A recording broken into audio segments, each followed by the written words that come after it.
কিবা কথা ক'লে মই প্ৰথমবাৰ হৈছে প্ৰথমবাৰ হৈছে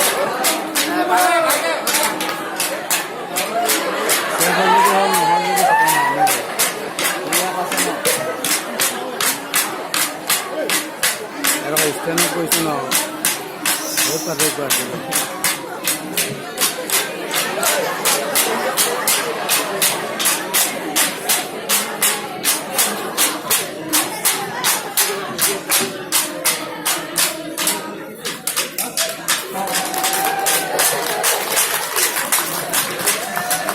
ধন্যবাদ থাকিল কেওদিৰা গাঁৱৰ গোৱালী বিহু দলটিলৈ।